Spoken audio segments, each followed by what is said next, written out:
Okay, well, thanks, Julie. Welcome to this webinar, which my colleague Julie Rugg is presenting on the sustainability of the lower end of the private rented sector, the research that she and Alison Wallace have just done with support from the Nationwide Foundation. I'm Nicholas Pleece. I'm Director of the Centre for Housing Policy and University of York Research Champion for Justice and Equalities.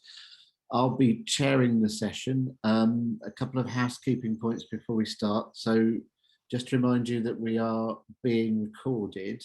You're muted, I'm afraid, for this session, but you can post questions in the chat, and I'll try and corral those questions and go through them and talk to Julie about them as we when she comes to the end of her presentation.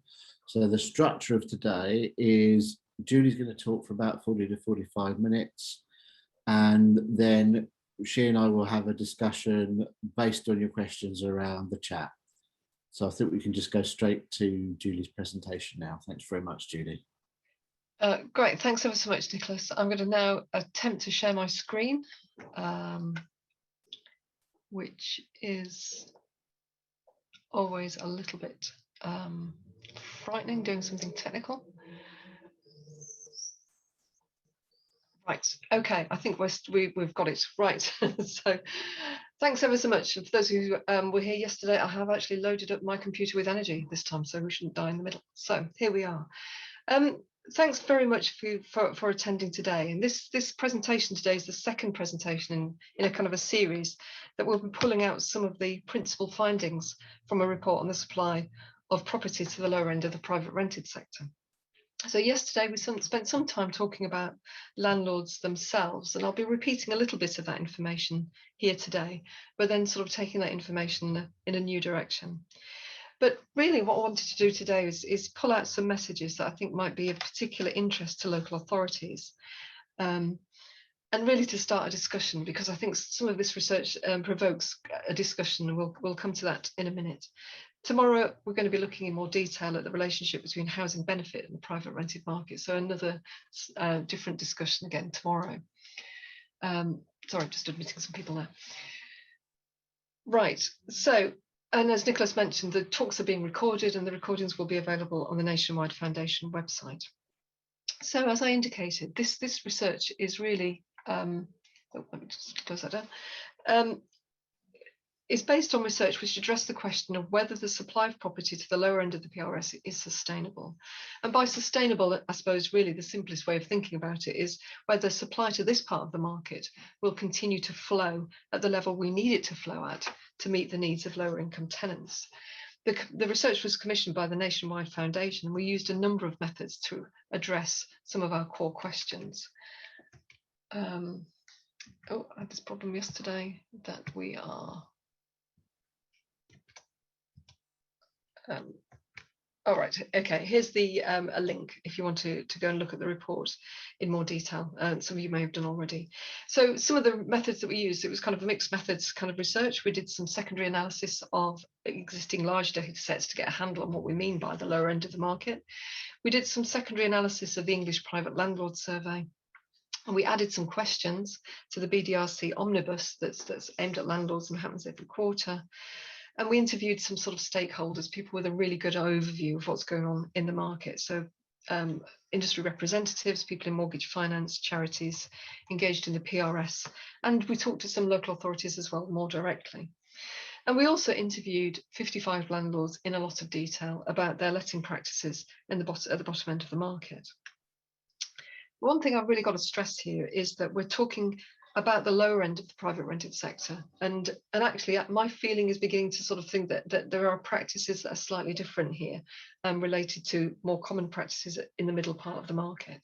And also we're not going to stray into what we might call the shadow private rented sector, where there is malign intent and very active criminality.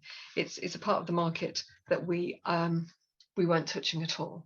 So the vast majority of landlords that we talked to were approaching their lettings with a good understanding of their professional responsibilities, We had a couple who were, I would say, were probably a little bit cynical about their tenants and about their dealings with their tenants, and perhaps a little opaque about their financial dealings. But they were really unusual. They kind of stuck out as being a little bit unusual compared with the vast majority of landlords we spoke to, who were very open about their financial dealings and about their management practices. So I'm not going to talk through the report.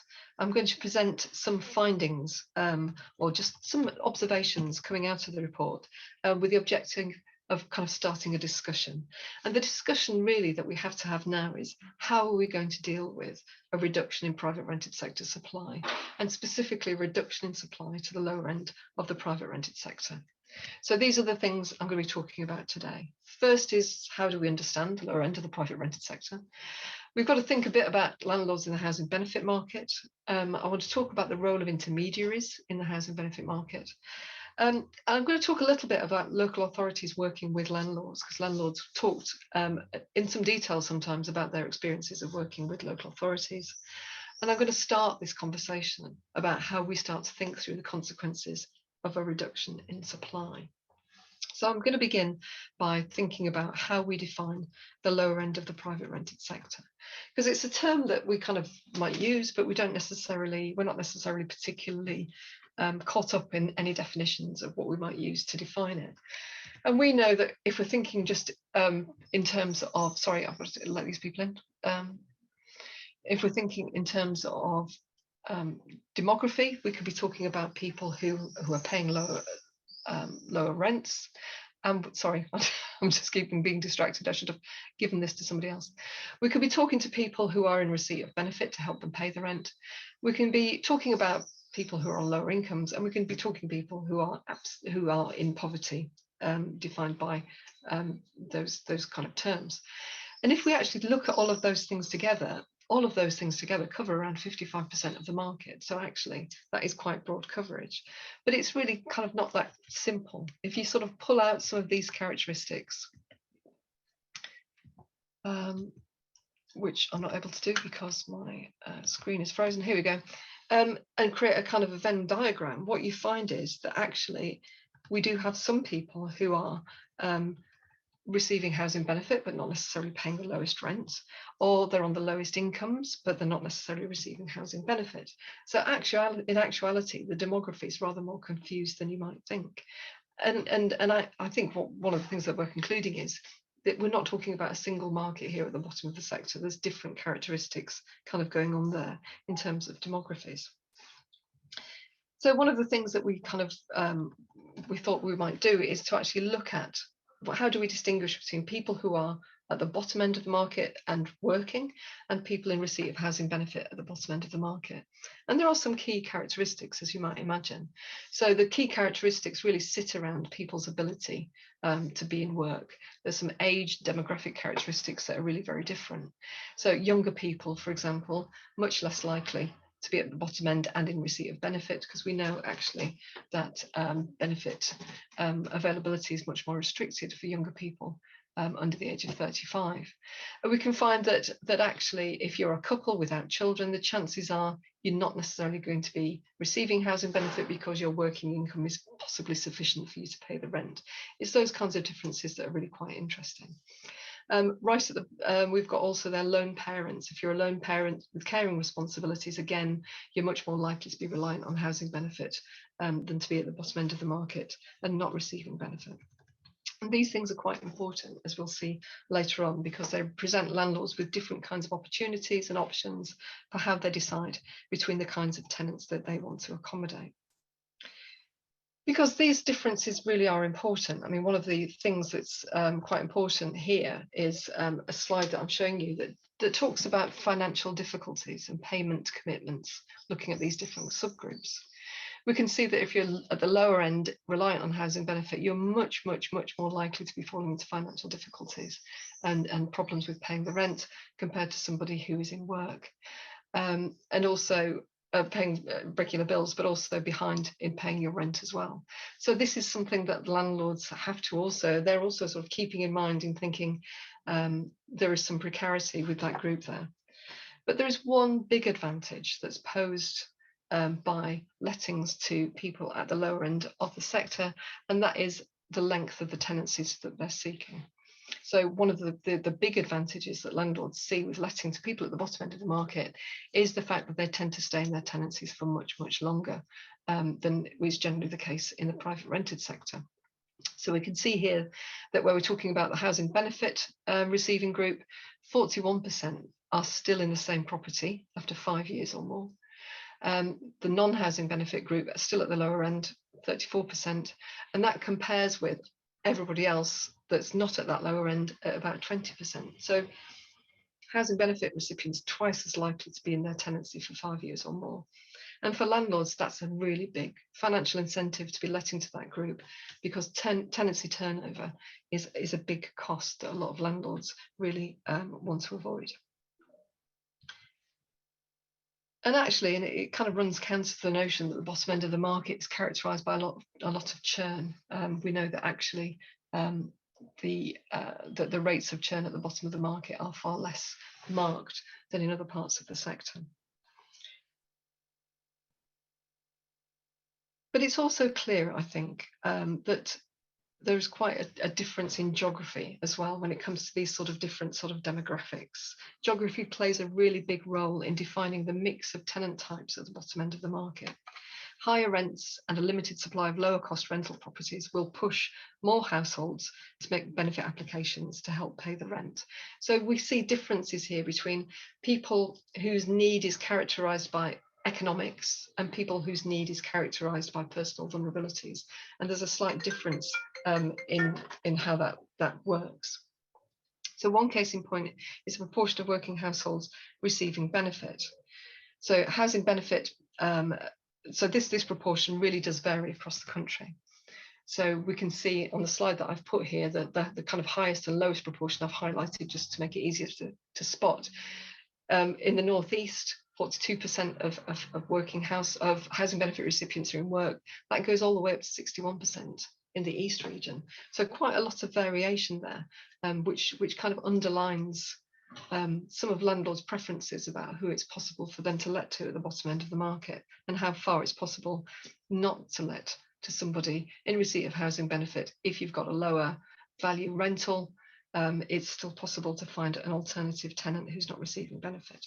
So that's something that we kind of need to bear in mind. So what we've got to conclude here is that the lower end of the PRS is constructed of different demand groups, and the configuration of that demand depends very much on geography. And importantly, there'll be a lot of variation in how far housing benefit receipt penetrates the lower income working group. And as I've said, this is really important because landlords do make distinctions. So I want to kind of move on and think about landlords in the housing benefit market. And if you were here yesterday, I'm going to repeat myself a little bit because it's important to reiterate some of the points that we're making here. And what we asked landlords as part of a suite of questions we added to the BDRC Omnibus survey was to ask landlords in what circumstances do they let to tenants on lower incomes. And I think this is a really interesting question because it was kind of framing some of the qualitative questions as well. We were asking landlords and kind of reflected how they were talking about their housing benefit lettings. And we used universal credit here rather than talking more generically about housing benefit, really as a way of being absolutely sure that we were capturing people who were definitely in that market, who were able to distinguish universal credit, because some landlords, if they're not so sure about what's going on, they don't necessarily know which kind of welfare payments might be applicable. So what we find from this survey here is that quite a high proportion of landlords said under no circumstances would they be letting to anyone in receipt of universal credit, or I'd never knowingly let people in receipt of universal credit. And that's about 44%. A quarter, about 24%, said that they would let to somebody receiving universal credit, but they wouldn't change their management practices. So they would let to them pretty much the same as they would let to anyone else. Around 10% of landlords said that they actively catered for that group, in that they changed their management practices to accommodate those tenants, i.e. they were happy to tolerate the fact that the first payment might be delayed for some time, and they were also happy to accept rent in arrears. And then we also had a group that said it kind of varies. And in part, that kind of reflects that some landlords might have a mixed portfolio of properties where they'll be targeting some of their properties at housing benefit recipients and other properties they were letting further up the market. But I think it's important to unpick these groups a little bit because it helps us to understand a little bit more about landlords' letting preferences. We've got this figure here of 44% of landlords saying that they would never knowingly let to people in receipt of universal credit. And that's kind of roughly commensurate with what we get in the English Private Landlord Survey, which said that 52% of landlords were unwilling to let to people on housing benefit. And there's a lot of debate that's happened around this question of no DSS, of landlords saying that they're not happy to accept people in receipt of DSS, and whether that's a human rights kind of issue. And I think it's an interesting sort of behavioural thing that's going on that we just need to understand a little bit more. And in our talks to landlords and talking to those landlords who were kind of like very determined that they really didn't want to accept people on universal credit or housing benefit, 3 types of attitude we were finding going on there. First, some of the landlords we talked to said, none of my properties are affordable to anybody in receipt of universal credit. That's not the part of the market I work in. So some of the landlords that we talked to had been in the housing benefit market in the past, but had sold some of those properties, reinvested in higher end properties, invested quite a lot in property upgrade, and were letting much higher up in the market. So these were landlords who had deliberately moved out of the housing benefit market and were they were operating at a different price point, essentially. I think an analogy might be, I don't know, hotels, where you wouldn't expect a Savoy to be charging, I don't know, Travelodge rates. It just they saw themselves as being a different part of the market, so there was no point in saying that their properties were available to housing benefit claimants. Some landlords weren't thinking in those ways. They were letting properties at kind of lower rates, but their view was they didn't want to be dealing with housing benefit administration. They found it very problematic, very onerous to be accommodating the delayed in payment, the fact that payments might come in 2 tranches if part of the payment was made direct and the landlord and the tenant paid part of it themselves. All of this started to sound, to some landlords a little bit fussy and difficult. And why would they bother dealing with any of that if they could just get a tenant who was willing to pay the rent like any other tenant and wasn't causing any of this problem? So some of the landlords were just, they didn't want to be dealing with that kind of administrative difficulty, that difference. But we also did have a small group of landlords who thought that housing benefit claimants or claimants of any description were just personally problematic, that they thought there was something around somebody's personality. If they had to be in receipt of benefits, they were carrying some sort of problem that the landlord didn't feel that they wanted to deal with. They didn't want to be involved in that. They saw it as risky. And actually nothing was going to change their opinion on that matter particularly. So they just didn't want to be dealing in that kind of with that kind of behaviour as they saw it. That's how they kind of viewed it. So we've got those kind of behaviours, those attitudes. But what is more important, I think, to our studies, to look at the landlords who were accepting tenants in receipt of benefit and on lower income. And I think it's really interesting for us to see that we've got a good chunk of people there, 24%, who said that they were quite happy to accept people in receipt of benefit. They had no, in principle, difficulty with that, but they weren't going to change their management practices to accommodate that. And I think this is quite, this is kind of a substantial group, and actually reflects, a little bit against the bigger group that you get in the English Private Landlord Survey, who've also said they had no issue really with letting somebody in receipt of benefit. So we've got these kind of what we might call housing benefit tolerant landlords. They might not necessarily target this market, but they might have some property that they were happy to let at a lower price point for lots of different reasons. Some landlords might have property that they'd inherited, it was unmortgaged. They just wanted a good tenant to settle in, and if it was a lower rent, that was perfectly fine. So they were concerned if they were a good tenant. So some landlords were making economic decisions around how they let their properties. But we also had some kind of like outlier circumstances, which individually sound odd, but actually collectively amount to quite a lot of letting. And those were lettings where A landlord might be letting a property to a friend or a relative, or it might be a really long-standing tenant where the landlord was quite loyal to the tenant, irrespective of any change in circumstances, and would continue with letting to that person if they fell into difficulties and started to apply for benefit. Then that was fine, because that relationship was a good relationship. And actually, that was quite common. That was quite a lot of the market, and I think it's something that we kind of need to take into account. The fact that a lot of landlords are inadvertently kind of letting to people on housing benefit without necessarily intending to be there or having a problem with it, but they're actually bringing quite a lot of accessible property to the market. But then we also had some landlords who were actively targeting housing benefit tenants, and we're going to talk a bit more about that tomorrow. But here I think it's worth distinguishing the bits of the market that landlords saw. They distinguished themselves, and this is how they were kind of talking about tenants, the benefit supported working tenants, so somebody in work that might get some sort of benefit to top up their income. We might get wholly benefit dependent households who weren't working at all, and then we've got pensioner households with a caring responsibility. But some landlords were really quite actively targeting vulnerable households in tier 1 categories because they knew that they could secure a direct payment of benefit. And landlord tolerances could be defined, again, could be defined by geography and the opportunities that were presented to them in the place where they had their letting.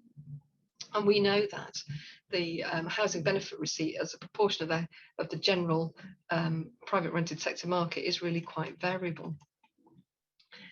If we define housing benefit dominant as 50% or more of the market, we can see that around 10% of the housing benefit claimants are in a housing benefit dominant market. If we just expand that to 40% or more being a housing benefit dominant market, then we've got 28% of housing benefit households in that kind of market. And it seems, I don't know, I would say this, it would seem academic to make these kind of distinctions, but actually if we've got this kind of proportion of tenants who are letting in a market where landlords don't have very much in the way of other options, then those tenants have slightly more security, you might imagine, than tenants where landlords have a whole range of options and can think about other people they might choose to let to.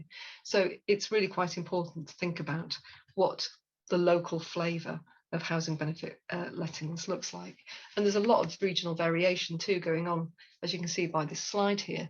The Northeast, you can see over 40% of households are receiving PRS households are receiving housing benefits, big part of the market in that part of the country. But I want to talk about, generally what are the approaches, the two kind of approaches we get of types of landlords who are targeting housing benefit tenants. And I think as a local authority thinking that I want to engage with my local landlords, I think it's probably likely that you are maybe capturing one type, but maybe I'm not sure if you're capturing both types of landlords when it comes to thinking about your sort of landlord forums. Some landlords are in the housing benefit market because that just simply is the place where they live, and they're kind of captured themselves by their own geography. It was really interesting that we talked in detail. We talked to these landlords, but a number of landlords, a big handful, happened to be letting in seaside locations where the economy was stagnant. One of the landlords we talked to had inherited, actually no, his wife had inherited quite a large number of HMOs, and they were continuing to let those properties. So they already had an established portfolio they were letting, and they didn't really see any other kind of demand group that they could let to, apart from very, very kind of low income single people, gentlemen on their uppers, they tended to call them, and that was their kind of demand group. We had other landlords who were also letting in kind of seaside locations where it kind of made sense for their portfolio development to purchase entire blocks of properties which were already subdivided into flats, and where actually there were reasonable returns to be made on single studio LHA rates. So landlords were very much aware of where the LHA rates were quite competitive compared to local market rates. These kind of landlords who were taking these local opportunities, they were able to make housing benefit kind of work for them because they were local, and they knew these locations really well. They knew the local trades. They could always get a bargain. They could always get a deal. And they knew where to buy cheap tiles. They were joking about it, and where to get end of range bathrooms.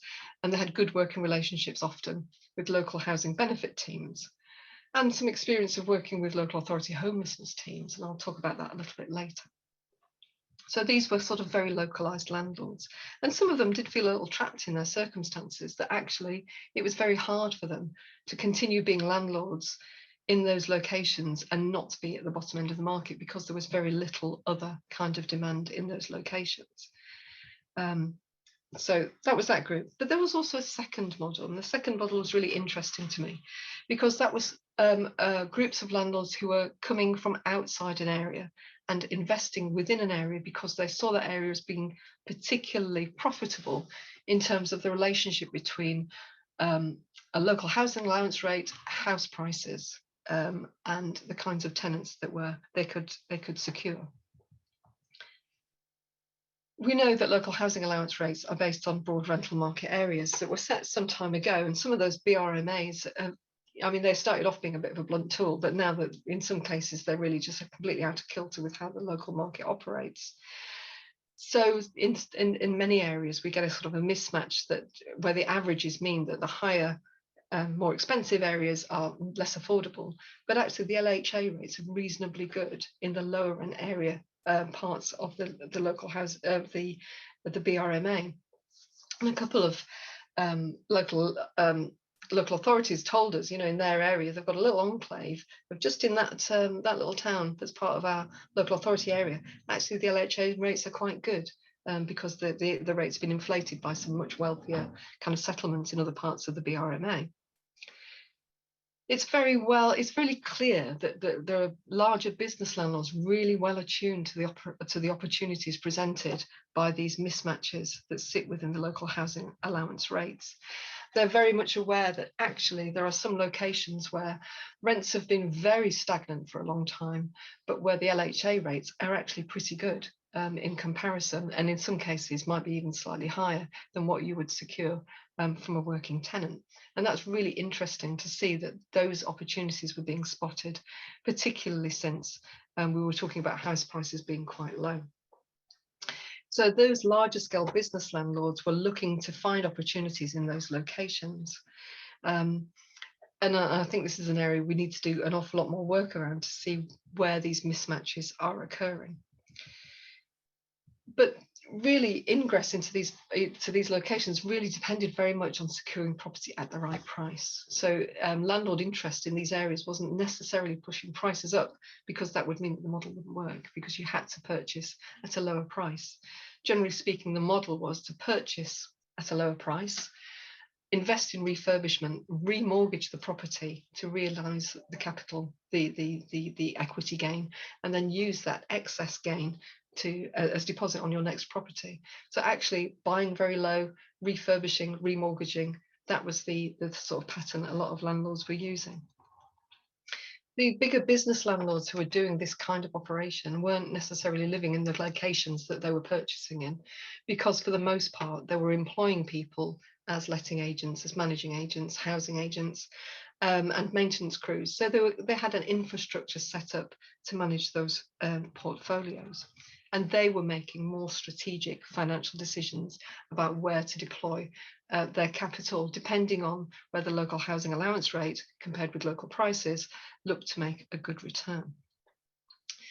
But arguably, I mean, this is really quite interesting. It'd be interesting to talk more to local authorities where this is happening. Arguably, some of these landlords, because they were investing in housing improvement in those areas, in some instances were kind of settling some of those areas, because for the most part, they were looking for long-term settled households, often who had a family connection. So the ideal tenant for one of these business landlords would be a lone parent whose mum lived around the corner, whose kids were in the school, whose chances were they wouldn't want to move from that property until their circumstances changed quite a lot. So actually, the landlords were looking to develop quite settled communities, because a settled community meant that people stayed longer, which meant actually the rate of return was improved. So in some locations, we're seeing a really slow process of transferring a transference of the lower end of the rental market generally out of social housing and on social rents and into the private rented sector on housing benefit rates. And it would be interesting, again, as I said, to talk more to local authorities where this is happening. And they are very specific kinds of places. But I want to move on actually and talk about intermediaries. So one of the things that was quite surprising to us in undertaking this research was the quite high level of letting agent involvement in lettings at the lower end of the market. I'd kind of thought a little bit naively maybe that there'd be insufficient return for landlords to be able to accommodate any sort of payment, additional payment to a market intermediary. But that was clearly not necessarily the case.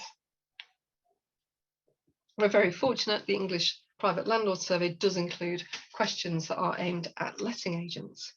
And well over half the letting agents responding to that survey were currently letting to a tenant in receipt of housing benefit. And talking about universal credit specifically, that figure was around a third. And it kind of made me wonder really how many local authorities have forums that are actively targeted at letting agents, because I think letting agents have slightly different problems with housing benefit compared with landlords. Many of the landlords who we interviewed who were letting specifically in the HB market were using letting agents, and that was quite surprising to me. But one of the landlords who was a very hands-on portfolio landlord, did an awful lot of the property development work himself, said he felt much more confident in his legalities if a letting agent dealt with that side of the property, because he felt sure that they would definitely be doing the right thing. But it's interesting to see something around these sort of differential kind of preferences indicating letting practices. So that was that. But I think this table here shows us sort of like the differences between landlords and agents in terms of reasons why they preferred not to be letting to people in receipt of housing benefit. And I think one of the things that comes out of there in quite an interesting way is that landlords were much more concerned about ASB damage to property than letting agents were, which is quite interesting. And letting agents were much more likely to be concerned about issues relating to payment of rent. And slight differences there at the bottom. The agents were much less likely to say that they were unfamiliar with the benefit, but also more likely to say that mortgage or insurance company restrictions prevented their letting to people on housing benefit. Unfortunately, we were interviewing during obviously during COVID, quite restricted COVID, and that restricted our ability to be able to talk to letting agents. And I think we still need to bottom out what letting agents are delivering to the bottom end of the market, whether they're delivering a way of lettings to housing benefit claimants increasing, whether they're facilitating more lettings or not. I think it's still up to question about whether there is an increase there amongst that group. So I think I want to move on a little bit about landlords' experiences of working with local authorities. And I think one of the things that's really interesting is sort of understanding what a bad experience looked like from a landlord's perspective. I think we know from the beginning, or earlier on in the presentation, that landlords have tolerances or different tolerances and preferences amongst people who are letting at the lower end of the market. And I think often where problems arose between landlords and letting agents, and it must be said, a lot of problems did arise between landlords and local authorities who were nominating tenants, it often reflected a mismatch between what landlords were happy to tolerate and what local authorities, the kind of households that the local authority actually nominated.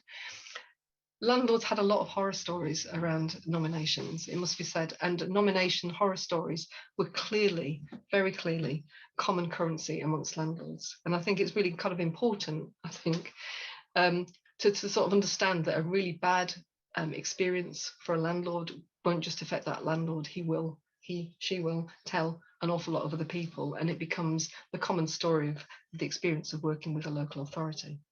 In particular, there were stories about landlords being left with very antisocial tenants, with extreme criminal behaviours, where I think in the worst case, the local authority was actually going to take the landlord to court because of the behaviour of the tenant that they'd placed themselves as a nominated household via the housing and the homelessness unit. So that was kind of like one of the worst case scenarios, but something that landlords were very kind of familiar with, that kind of story. So it doesn't really matter how often these stories happen. It really matters that for landlords, this is a story that's very common to the way that they think about whether it's a good idea or not to work with a local authority. But also the project, the study did find some really good examples of working relationships between landlords and local authorities. There was one business landlord who was operating in the northeast and expanding quite rapidly in the northeast. But their entire business practice was predicated on them securing nominations from the local authority, securing from the beginning for all housing benefit payments to be made directly. And that gave him a kind of rental certainty he was literally banking on. And he was also managing his tenancies in a particularly intensive way. He used a housing manager who had been a social housing officer, who was very, very much attuned to dealing with that tenant group. And he kind of paid very close attention to his tenants' vulnerabilities and welfare. So as far as he was concerned, that sort of working model did need an awful lot of economic, a lot of time input in dealing with those vulnerable tenants. I think another thing to sort of be aware of with landlords, sort of understanding landlords' experience of, particularly of universal credit, is how badly wrong or how badly sort of handled the transfer between local housing allowance onto universal credit was handled for some landlords.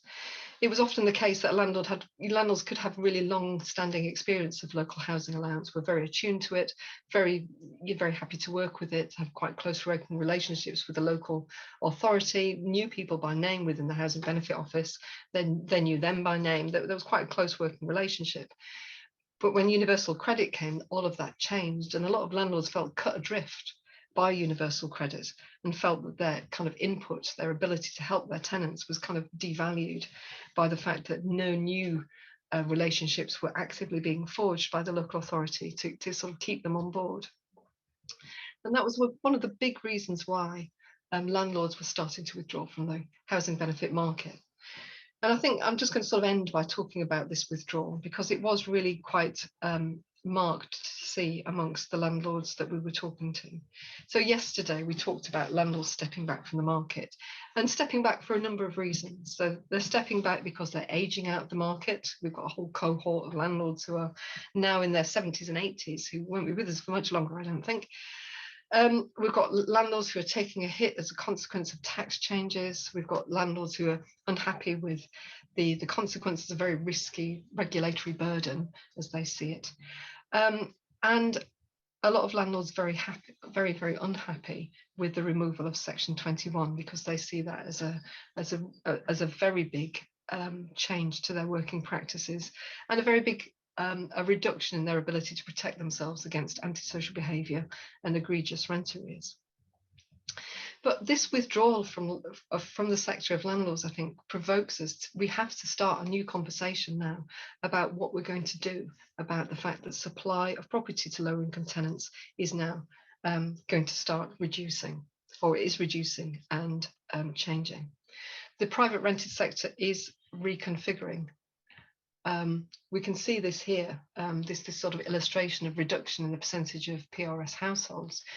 The story of the private rented sector is something that just inexorably grows, is now kind of undermined by the statistics that we get from the English Housing Survey, which is demonstrating a contraction. So the thing that we're going to see is, in years to come, I think, a reconfiguration of this part of the market as some smaller landlords withdraw.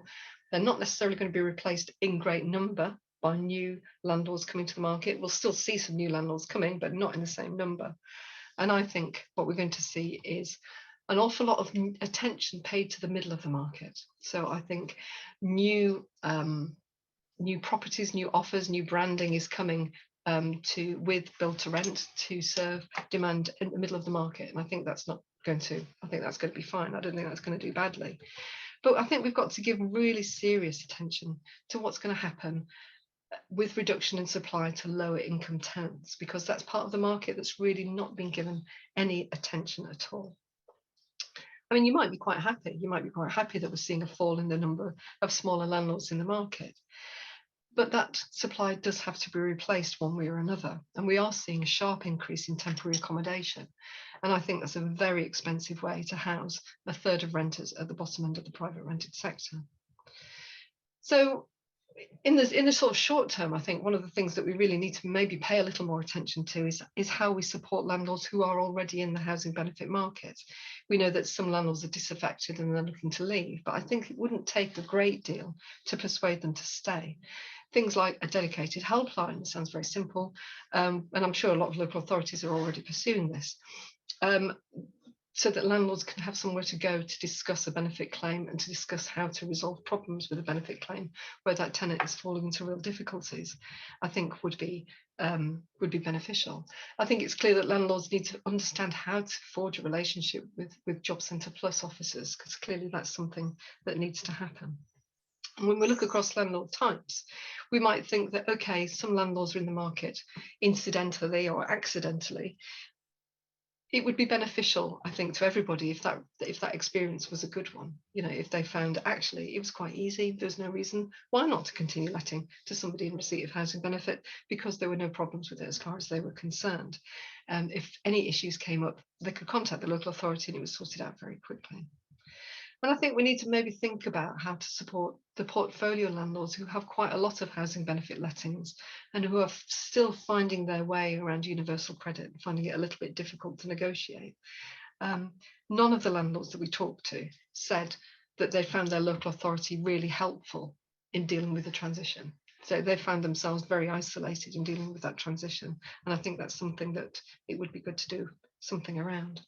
So I'm going to conclude now. So I'm really sort of thankful for your patience. And this part of the this presentation is reflected on bits of the report I think might be interesting to local authorities. The lower end of the PRS is not one single market, and its configuration is going to differ quite a lot depending on geographies.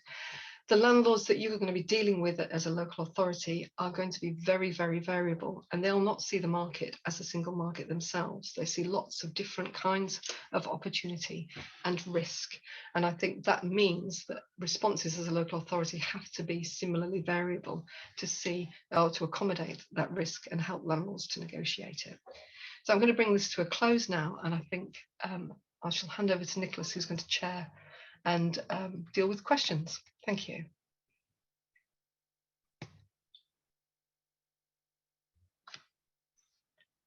Thanks very much, Julie. Very interesting and very informative presentation. I mean, I've got a couple of questions myself.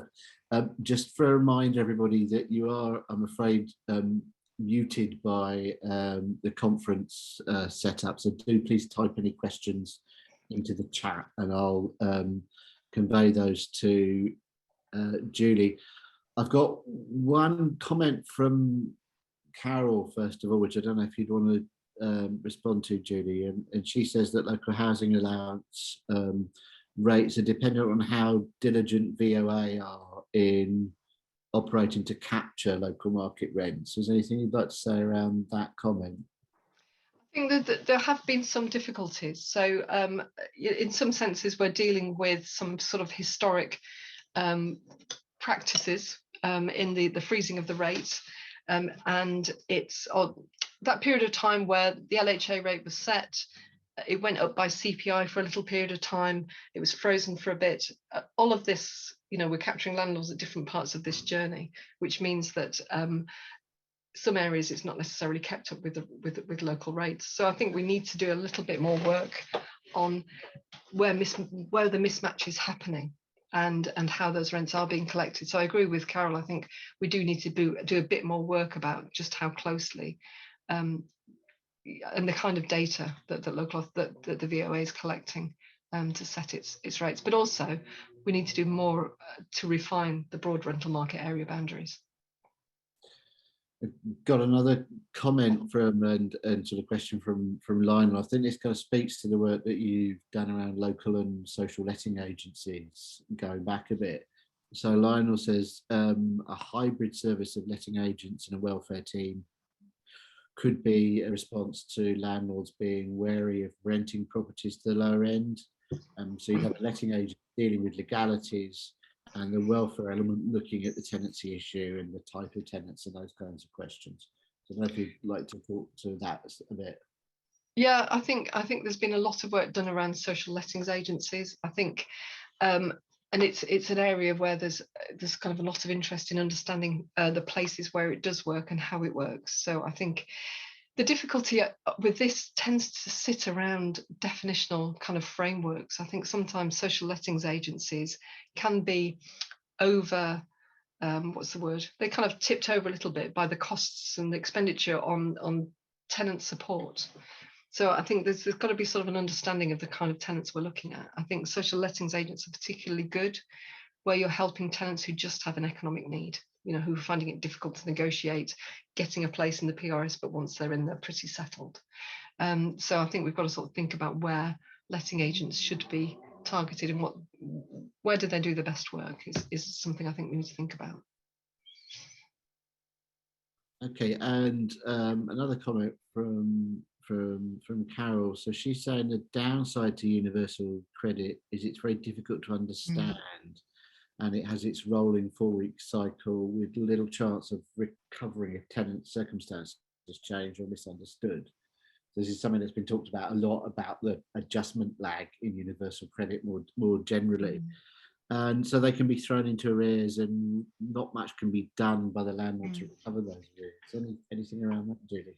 Yeah, I mean, this really sort of underlines the landlords' sort of dismay with the bureaucracy that sits around universal credit. I think, you know, in some circumstances it appears to be quite straightforward, you would think, in principle, but in reality, I think it's turning into a bit of a nightmare for some landlords, particularly as Carol indicates, where the tenants have had a change in circumstances, and that kind of underlines why some landlords might prefer to be letting to tenants whose circumstances aren't going to change.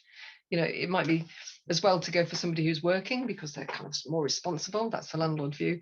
But actually, if their circumstances keep changing, if they're in and out of work all the time, that's really hard to keep up with. So it's really is swings and roundabouts that landlords have got to sort of, like, you know, counter some of these bureaucracy difficulties with the kind of tenant they want and all of these other things. In reality, you would hope there shouldn't be these bureaucratic problems with universal credit, and perhaps if they weren't so marked, then landlords would be a bit less dissatisfied.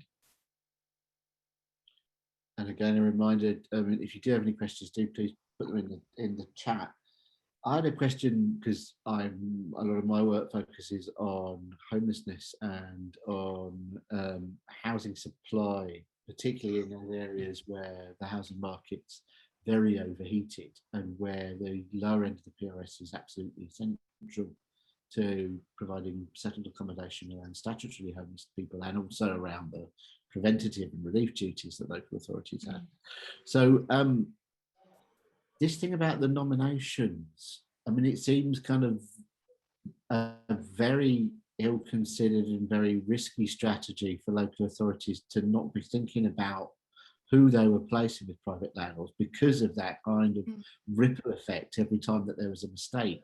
And I mean, where do you think that was coming from? Was it just that they were just too overstretched and didn't have time and resources to think about placements and nominations? I think it comes from a number of different places, and all of them are pretty unfortunate, really. I think in some instances, local authorities were incredibly overstretched, and I think they were sort of hurrying through particular placements in ways that just turned out to be really unfortunate. In some instances, placements were made and then the officer sort of moved on, and it was very difficult for the landlord then to get back to the person who made the nomination. So that was one of the kind of problems that was sort of sitting there. But it was interesting to sort of contrast how landlords were talking about local authorities, but how also charities were talking about their relationships with landlords, because we'll talk to a very good access scheme that had been in operation for quite some time. And they were remarkably assiduous in fostering their relationships with landlords. They said that a good landlord was gold dust. They wouldn't even tell each other about a good landlord because they didn't want them to be, and fostering that relationship and making sure that landlord was always happy was a really high priority as far as they were concerned, because not only was that landlord happy, then the probability is they would bring more property and let more property through the scheme. So I was kind of a little bit dismayed by landlords, but the way that landlords were talking about it. I completely accept that landlords liked a good horror story. They like to tell a good story about how things had gone horribly wrong. But it was kind of dismaying that horror stories were pretty common. That was the common discussion with nominations, and that a couple of landlords asking them, have you accepted a nomination? They're kind of like, oh my lord, absolutely never would I do that. I've heard it's really terrible, which is not a good kind of attitude to find amongst people who don't have a personal experience, but this is what they've heard. I think it's very interesting. I mean, something that strikes me about where some of this stuff might go next is countries where there's effectively little or no public housing, and all the relationships around rehousing people are with private landlords. And Canada, America, Australia, there's a ton of effort put into cultivating and maintaining those relationships between the homeless sector and the private rented sector. So I wonder if some of the stuff that they do might be useful for us. Another question has just popped up from David. Will the Housing Minister see and respond to your excellent reports, which is welcomed by many stakeholders? A copy of the report has been sent to an under-housing minister who I had a meeting with 2 or 3 weeks ago. So they've definitely seen a copy of the report. But the difficulty with this, or some of this conversation that we're having at the minute, is some of this is really about Department for Work and Pensions. It's really about the interrelationship between homelessness and welfare. And I think that's the problem that we constantly have in this area. It must be hugely frustrating for local authorities who see themselves sitting between these two departments, where their best efforts to house people are constantly undermined by failures in the welfare system. And I think that's really problematic. So it'd be great if the two departments came to some conclusion about how they best might make this work at the bottom of the market, because at the moment there is a marked lack of dialogue. Okay. And another question just come in from Joe. He's asking, have you looked at any difference in the rates of landlords renting at the lower end depending on when they acquired the property, so how long they've had the property? Because he says he'd assume that if the property's been owned by the landlord for longer and was cheaper when they bought it, the more viable it is for them to be renting out at the lower end, because they're not repaying such a big mortgage, relatively speaking, I suppose. Yeah, I think that's kind of an interesting observation, thinking about the linkage between the housing costs for the landlord and their letting preferences, and thinking about, some landlords who were unmortgaged were probably a little bit more relaxed about the kind of tenant that they had, depending on where the property was and the kind of market that it sat in. So, but it was still the case that a couple of the landlords that were expanding quite rapidly were buying property now for letting into the housing benefit market. So it wasn't the case that we've got, I'm sure it's the case, it's a fair observation, I'm sure it is the case we've got a lot of historic properties unmortgaged serving the housing benefit market, which is kind of one reason why you might suggest a little bit unsustainable when actually we're relying on quite a lot of unmortgaged property. So I think it's kind of a fair comment, but not necessarily the case that new property being brought to the market didn't go into the housing benefit market in those housing benefit heavy kind of locations. I don't think it's the case outside of those locations. I suppose you also might see a difference in terms of the proportion of stock that's ex-local authority, because there's still a kind of downgrade on price if something is ex-council, and we know that sort of 4 out of 10-ish ex-council homes are now private rented sector. So, certainly that's an effect you see somewhere like York, where stuff that's historically was developed by a council is quite a lot less, like 20, 30, 40% less than something that's been developed privately. So I wonder if there might be an effect there. I mean, how one would track it, I don't know. No, that was, I mean, that's a fair kind of, you know, anecdata. A lot of the landlords, you know, that were in this market were saying, yeah, actually, ex-council property was a good purchase for the most part, often because it was kind of in locations that were quite settled communities, and that was one of the things that they really wanted to buy into. They wanted to buy into settled communities where there wasn't a lot of churn. Okay, so we've got a couple more minutes before we need to draw to a close. Any final questions that anybody would like to type out into the chat?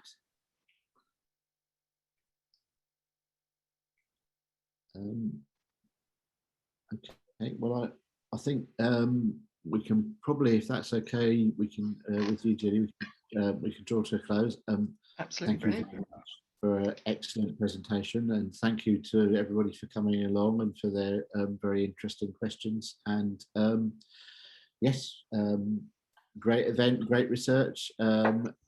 Really pleased to have something that's so significant being done by Julie in at York and feeding into these policy debates. Thanks to everybody for coming along, and I may virtually see some of you tomorrow. Yeah, and a very quick final comment from a couple of thanks for the presentation. And Vicky has just typed in to say just to reassure everyone that MHCLG and DWP are talking. So that's a good bit of news to finish on. Excellent. Okay, thanks very much. Thanks to Vicky for that comment. Thank you. Thank you. Bye. Thanks very much, everybody.